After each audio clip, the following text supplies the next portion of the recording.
सुकुमार ही सुहावन लागे परिछन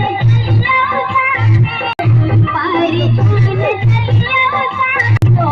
हवन लागे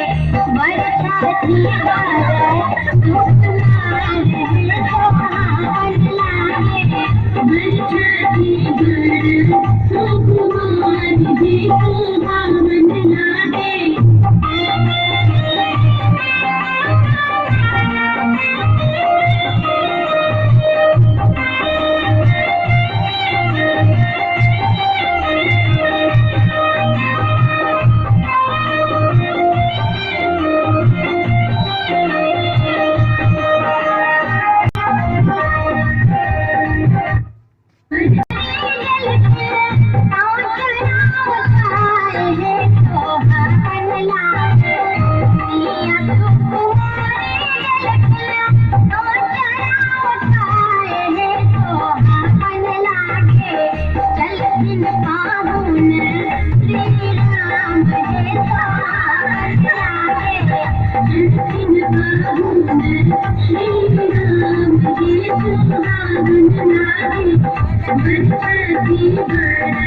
सुकुमार ही सुहावन लागे